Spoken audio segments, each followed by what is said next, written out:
right, so let's kick it off, Dane. I know it's an exciting week for us at the NFLPA Bowl because, well, I'll let you tell it.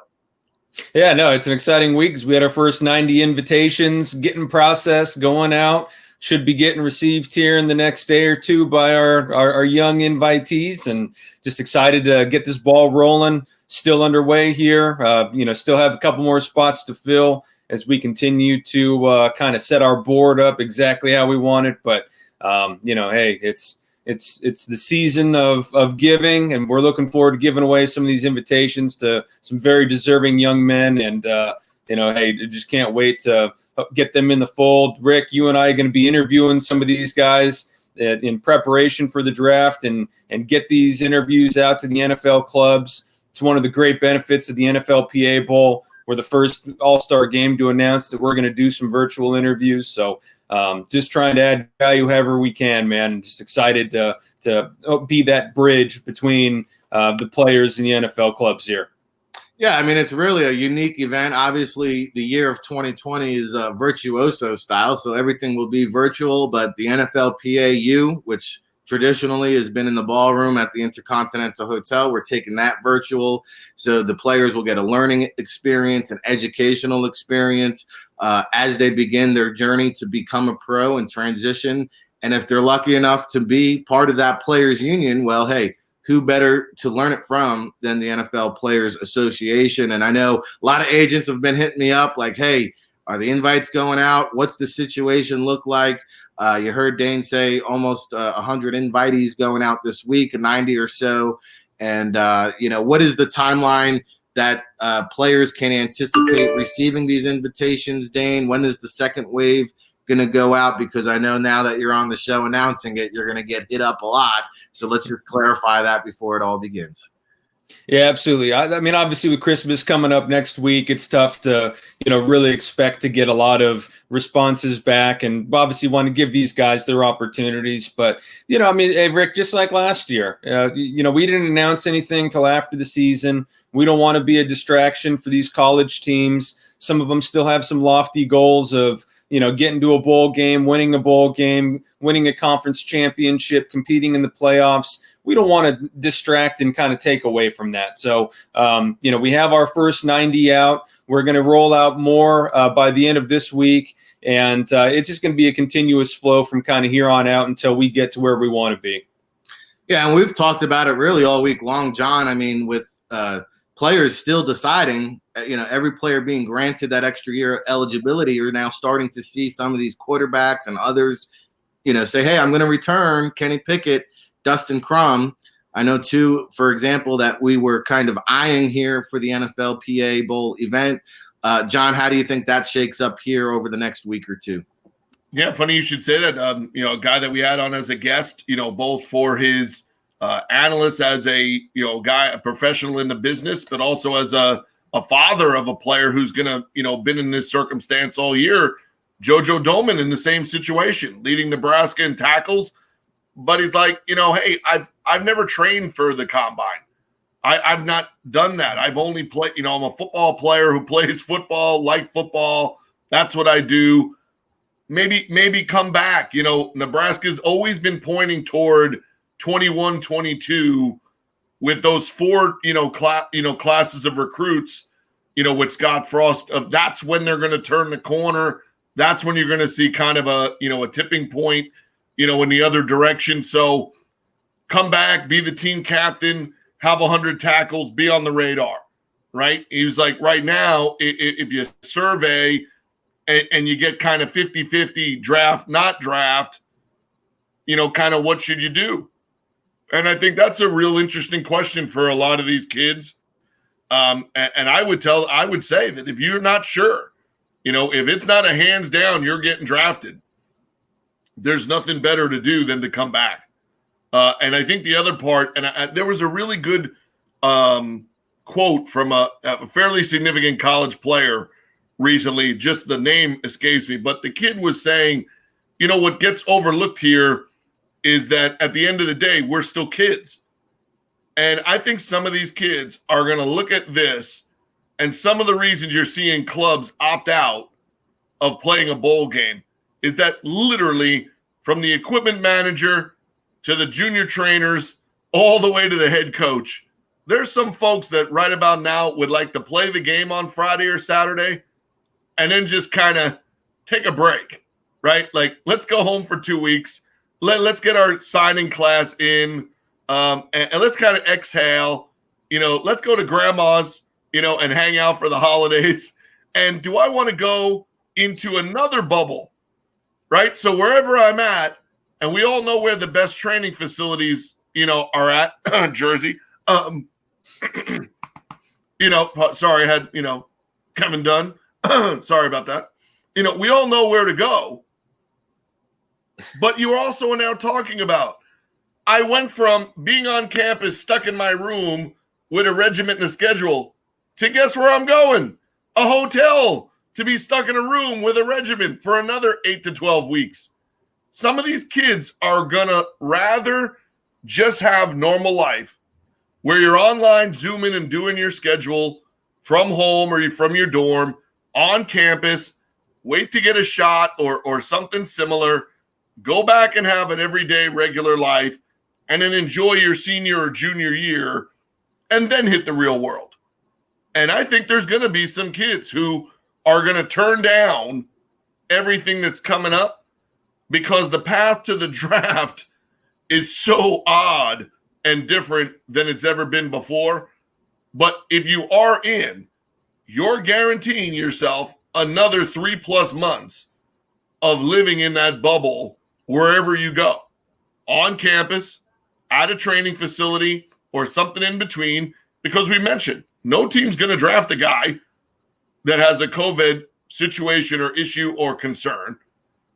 You're going to be training for a pro day that may or may not get moved back several times.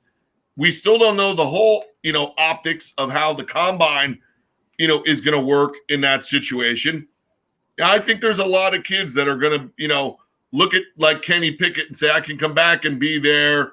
Look at a kid like that. It could be team captain at Nebraska on a team that could be, much better next year, and look at it and say, hey, deferring till I know more about my situation might not be the worst thing. And that was one of the questions I had for you guys, which is, when you're doing the invites now, are you leaning more toward the kid that that you've seen a lot more of, or are you looking to give a lesser or a guy that may not be as known to your audience or to the scouts, saying this might be the only opportunity that kid gets to be in front of people, to learn more about him, to say, I got to go back and watch that kid's film, right? Because there were a number of kids last year. Ray Wilbourne, was the one that stood out to me. I didn't know how well, as good of a football player as he was, went back and watched more after hearing, how well he was doing, out there. And he turns out, to be a really good football player. Nick Thiano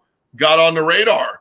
I think he surprised some folks with, that natural arm strength and, a guy that kind of had a little interesting bio and background about, going from SEC to where he was. And then they changed offenses.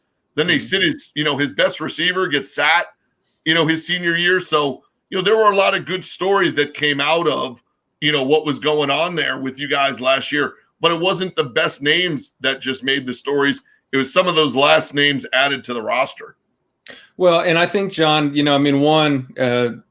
it's a responsibility that we have, and especially this year, right?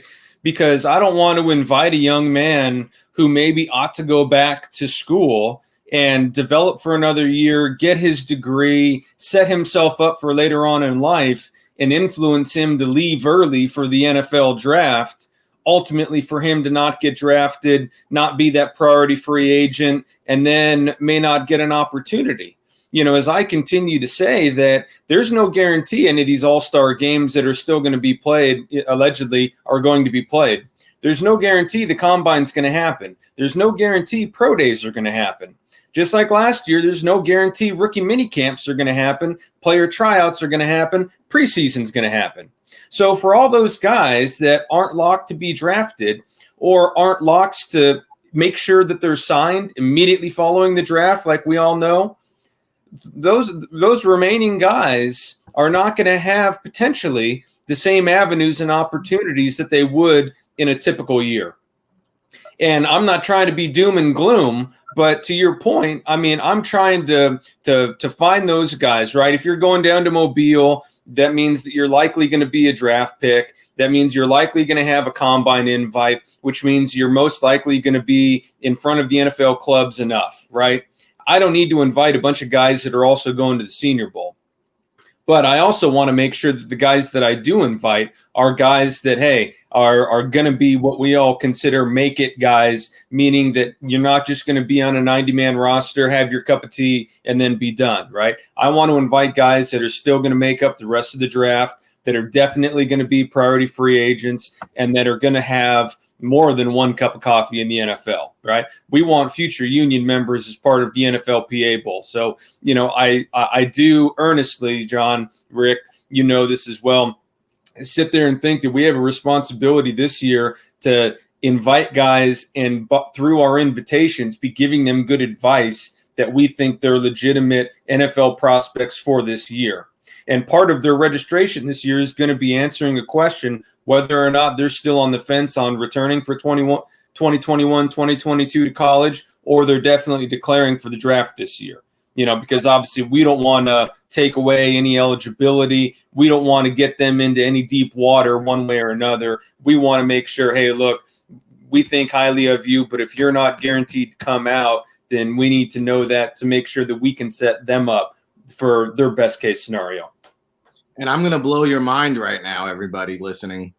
When we hit the airwaves on Monday, there was 194 players in the transfer portal. 194. That was on Monday. As of last night, 411. Wow. 411. In 2 days, it doubled. That's how crazy this draft cycle is going to be.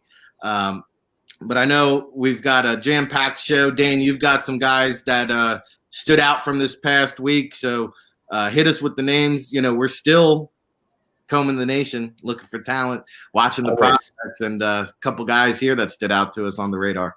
Yeah, absolutely. Hey, Rick, to that point, man, there's nothing like new information to continue to help fine-tune your decision-making. So for us, you know, always trying to get some guys that maybe we haven't talked about already. I think you look at Coastal Carolina's C.J. Marable, good little scat back last week in a big game, rushed for $120, scored another 2 touchdowns. You know, liking his upside, liking his ability to potentially come in, be that late consideration, that priority free agent, come compete for a roster spot, play on special teams. Auburn's Big Cat Bryant. Got to give Auburn a little shout out. We don't, you know, I try to shy away from SEC. They get all the attention they need, but, you know, for Auburn having a down year, obviously axe fell this last week on Coach Malzahn down there, but Big Cat Bryant for them, recording his 3rd sack of the season, helping Auburn get to that 6-win, you know, kind of standard. Good to kind of get some light on him. He's a pass rusher. He's a high motor guy, a little more developmental, still needs to, you know, fine tune some parts of his game, but, you know, still like the upside there for him. Oklahoma State wide receiver Dylan Stoner. I don't know that, you know, perhaps outside of the UNC running backs, maybe no one had more prolific day last Saturday than Dylan Stoner, catching 8 balls for a whopping 247 yards, 3 touchdowns. Mossed a defensive back for one of those in the end zone, showed a little run after catch. 4-year contributor for Polk State. Eclipsed 500 yards receiving every single year of the 4 years, and with his 247 last week, got him over 500 this year. So congrats to him. Staying down south to Georgia Tech, Jaylen Camp. Big height, weight, speed, wide receiver, 5 for 97 and a touchdown last Saturday. Georgia Tech not having a great year. They don't get a lot of publicity, but we feel like Jaylen Camp has some upside. He could be a guy to, you know, be a real solid late addition for an NFL team. Come in here, contribute on teams, be a developmental wide receiver for them. Should test very well in the offseason if he gets those opportunities. And then heading out west real quick with San Jose State's quarterback, Nick Starkel. What a great year that the Spartans are having out there in their win versus the Wolfpack last Saturday, 20 for 30 for 306 and 2 touchdowns. Has a 13-4 touchdown interception ratio for the season. Former Texas A&M Aggie and Arkansas Razorback, averaging a career best, John, minus 2.0 yards per carry. All right. He's got those sack numbers down a little bit. So, you know what? We're starting to turn the trend there. And then finally down at USC, I'm going to butcher the name. Running back I really like, Vave Malapie, 19 carries for 110 yards and a touchdown. Career high 16 receptions this season, involved both running and in pass game, both as a receiver and a blocker. Tough-nosed player. Really like his makeup. He's going to be a special teams contributor. He's going to be one of those solid late additions to a team where he'll stick as that third, fourth running back. Yeah, he'll be like a Deion Lewis that just figures out a way to stick around somehow, some way. And Jaylen Camp, I know when I spoke to Jeff Collins when he first took over the job, he could not speak highly enough of Jaylen Camp. And, you know, if you remember, he was buried in that triple option offense the first couple seasons. And, you know, now you're starting to see him make plays as they begin to open up that offense. Going back to your first guy, C.J. Maribel, Coastal Carolina, I have to say, unfortunately, Lorenzo Taliaferro, a former Coastal Carolina running back, passed away yesterday at the age of 28. Terrible news, heart attack. And so our thoughts and prayers go out to the Taliaferro family there. But Dane, I know we have an abbreviated segment here today. We appreciate you jumping on like you do each and every Thursday, and look forward to chatting with you later on, probably today and, of course, next week. All right, fellas. I always appreciate the time on here. John, stay good down south. And Rick, always great seeing you up here, bud.